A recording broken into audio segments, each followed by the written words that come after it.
440s. I'm sure you've seen one of these before. Their iconic wheel arrangement makes sure that you're able to recognize them from afar, and they've been everywhere in our American history. Now, I did have a modernized 440, but I needed something a little bit more classic. Eventually, I got that classic 440, and it just happens to be my all-time favorite American steam locomotive. And that locomotive is...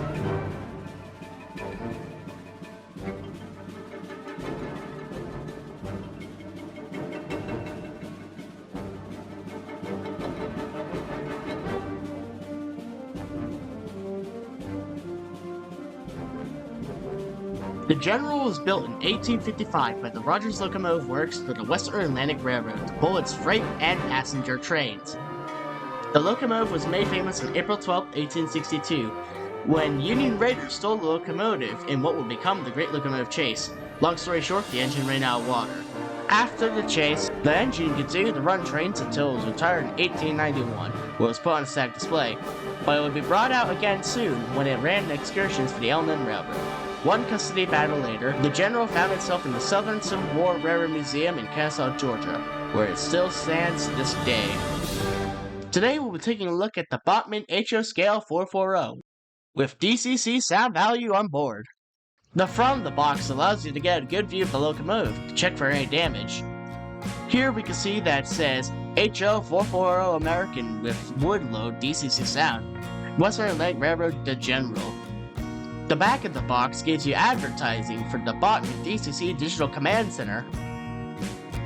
Anyway, the top of the box gives you information about the locomotive, like how it's compatible with DC layouts, even though it's a DCC locomotive, or how it has all the following features right here. And that's good and all, until you realize that it says the exact same thing for all the red boxes that Bachmann's made, making this information rather useless. So, for the sake of future reviews, just refer to this video if you want to listen to the box. But with all that out of the way, let's get this locomotive out of the box. Inside, the locomotive is surrounded by this plastic wrap to keep it safe. Also inside are two instruction booklets. One is a quick start guide to DCC to tell you about all the features, until you realize that it says this exact thing for all DCC locomotives, so it may give you wrong information. The next booklet, and arguably more important, is the exploded parts diagram, which will be helpful if a part falls off and you need to know where it needs to go, or if you need to order something from the Bachmann parts department.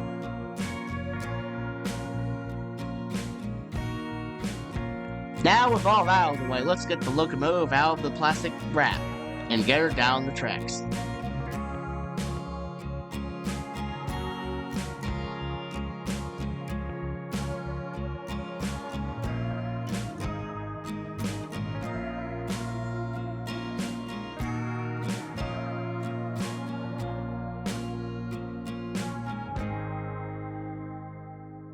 So now let's take a look at the locomotive details, and to make sure that Bachmann got my boy right, I went to see the real-life General in Kennesaw, Georgia, to make sure that everything is correct.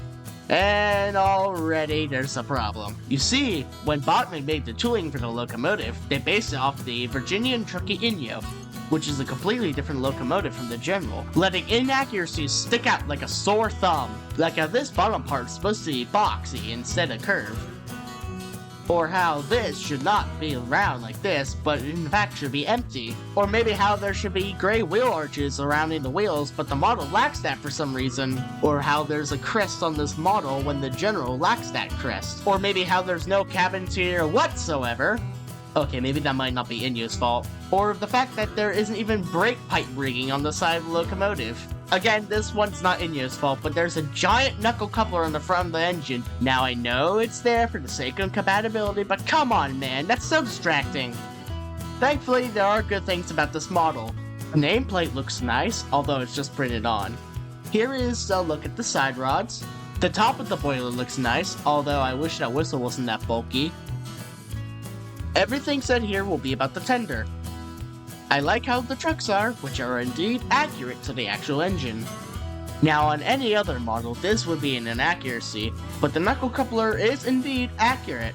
I can't say the same for the wood load, unfortunately. Not convincing at all. Now if you're worried about this thing not being able to negotiate curves, then don't worry. The pony truck at the front of the engine can pivot very well, almost doing a 180.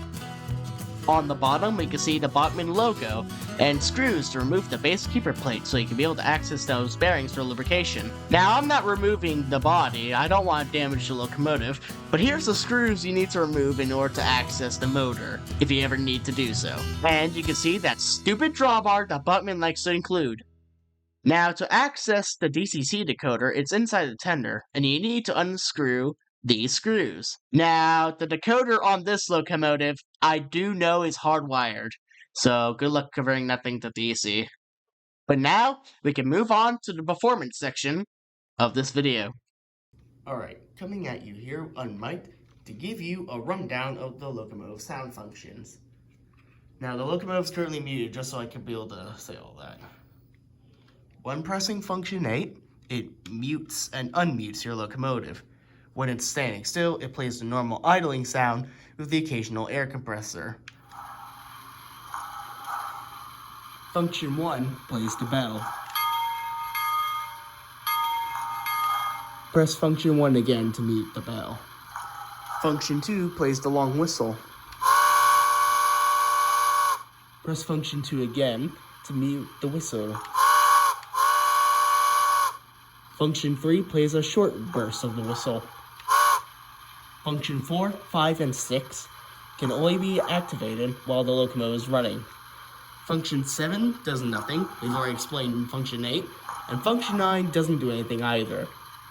Function 10 turns on the light and plays a dynamo sound. However, I'm questioning the accuracy of this because, well, yeah, the locomotive is being depicted in its excursion career form. I'm pretty sure it wasn't fit with a dynamo. At least no sources I could find said it was fit with a dynamo. So until someone could confirm that for me in the comments, this to me is an inaccuracy. I'm going to go ahead and turn it off. Here are the puffing noises.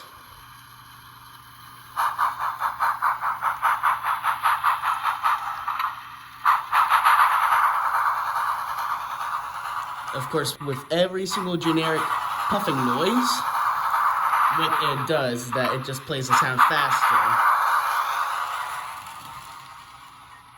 So eventually, it just sounds like a whole mesh of noises.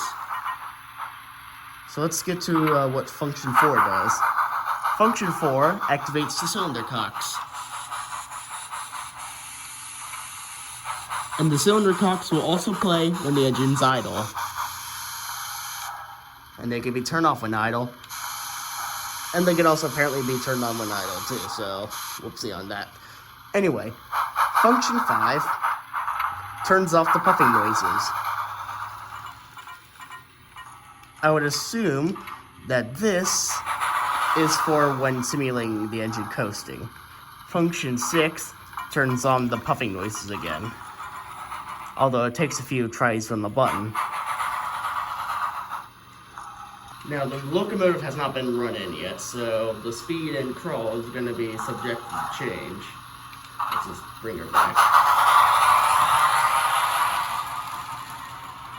Here is her at 30% speed. Which is a little bit quick. Not as quick as 100% speed. Oh.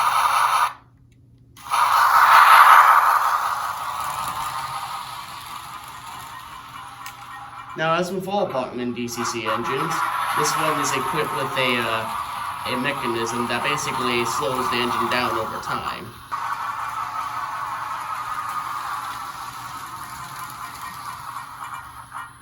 So that's your stopping distance for if you're running this thing at full speed. At least running it at full speed while it's not running.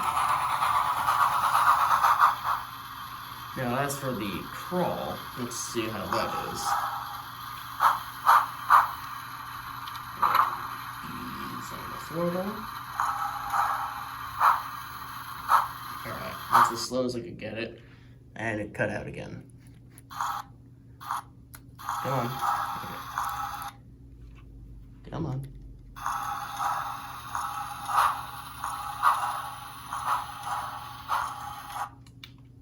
Oh, you cut out again. Come on now. Let's try going forward.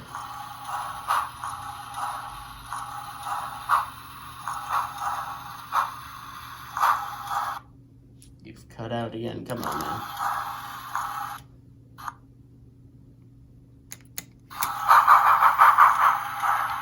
So that's not that impressive.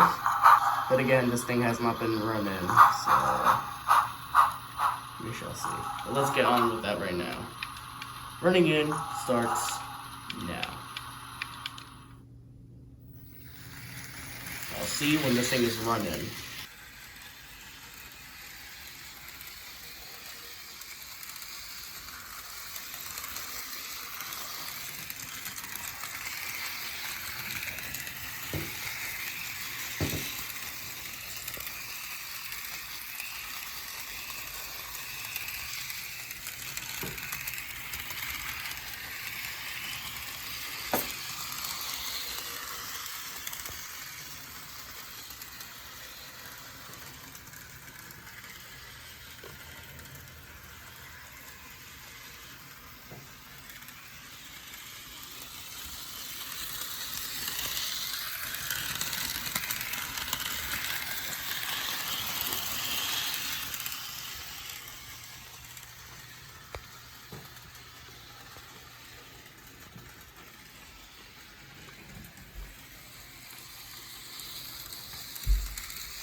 One hour later, running in has been concluded.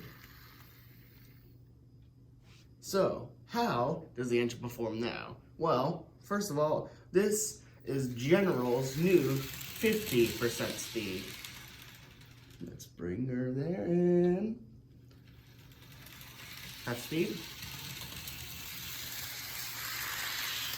Which is pretty quick. 100% speed though, well, that's still a little bit quick.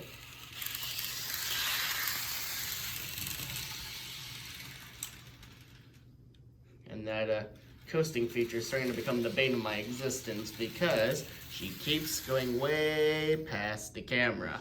But let's try out that crawl now. Let's see how that crawl performs. Going backwards.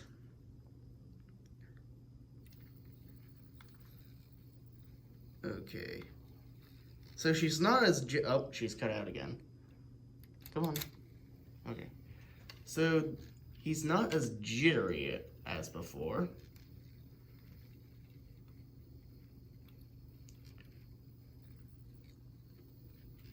So it's a little bit jittery, but it's a little bit more smoother.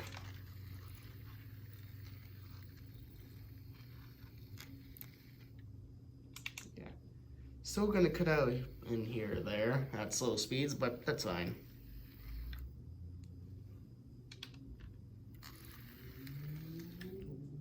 Right. Now back to you, post-production me. Thanks, me from the past. Anyway, I took that time to remove that stupid crest on the side of the locomotive. Now, normally this would be the part where I gave my review, but that's not the only engine I got. Meet ATSF number 91, the DC version of the locomotive. Besides the different paint scheme, the only other difference these two share is that the ATSF has different tender trucks. However, that also means they both share the same problem, being based off the Inyo. Here is a picture of the real-life 91, which not only has a different stack and cowcatcher, but also lacks that stupid crest. However, I decided to keep the crest on my model, as I thought it looked nice, and also I needed an engine to actually have it. Also, the front trucks don't pivot as far as General's, which is interesting since they're the same model. Now, I did chip the engine with the decoder, but for some reason, the lights aren't functioning right. You see, they only come on when the locomotive goes in reverse, but when it goes in forward, they turn off. And it can't be that the decoder is backwards, because the locomotive will run forward if I set it to forward. If you know the solution to this, please tell me in the comments. Well, no, I like both of these locomotives. Not just because General's my favorite locomotive, but simply because I just like the aesthetic of a good old classic American 440. They both perform good in my opinion, although there's the occasional slip up, but everything's fine. However, there's one more crucial thing we need to bring up. Okay, so we're on Bachmann's website. Okay, let's go to HO scale. Alright, now we just scroll down. Steam locomotives. Yeah, I want a new steam engine. Now, I want a 440.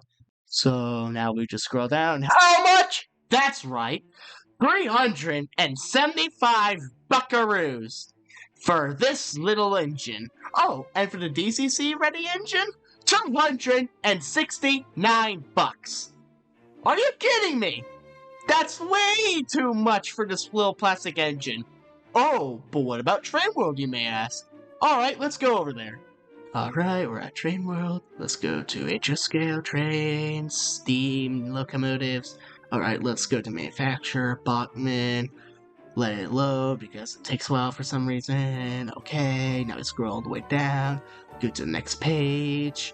Alright, let it load again. Now we go down. And what? I mean, it's an improvement, but still, $219.99. That's still a tad bit too much. The most reasonable price I was able to find was the DCC ready version, which is 160 bucks. But even then, I feel like that's pushing it just a little bit. So, not only the prices are unreasonable, but it also brings up another problem. So let's say you're like me, and you want the General, but you only have a limited budget. Well, you have two options. A, you could just go, forget the budget, and just buy the locomotive for $200 or $300, depending on the website. Or B, you're just gonna have to take a DCC ready locomotive, buy the decoder separately, if you even wanted the decoder, and just cosmetically change it. You see the problem? You're stuck with either changing an existing locomotive, or wasting all your life savings on just one engine. Now, this doesn't apply to all engines. Jupiter 119 have their own versions, but the DCC ready version of 119 for some reason has the wood load in there instead of the coal load, despite the fact that the POR version of the same model, which is literally just a 119 reed skin, has the accurate coal tender. So, for an accurate 119, you're forced to buy the DCC version. So all in all, the price sucks. At $200, you might as well buy yourself a Spectrum 440, which is the price I paid for mine. And in all honesty, this locomotive is way better than the 440s that we just looked at. Well, that was a long rant. But with all that out of the way, let's have ourselves a running session to lighten the mood a bit.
Now, of course, the 2440s, you need to do your own promontory point.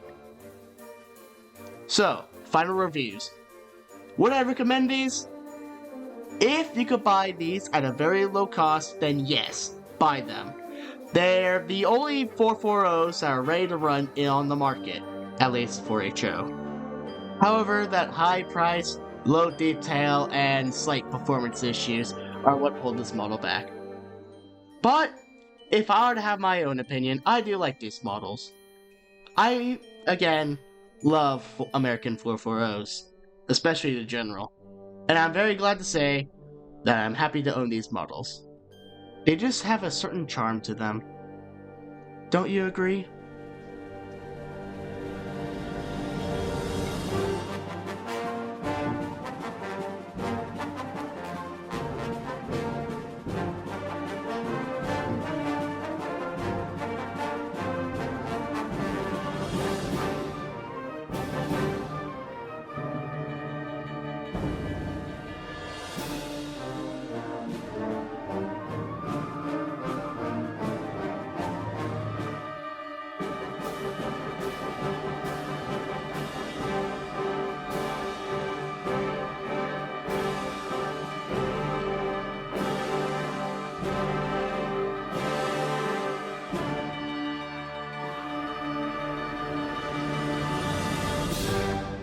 Thanks for watching, everyone. If you made it this far, please consider like, sharing, and subscribing. Now, if there was an opinion in here that you disagreed with, please let me know in the comment section. I'd love to hear your opinions and see what you think of these models. Well, that's all for me today. See you later. Goodbye.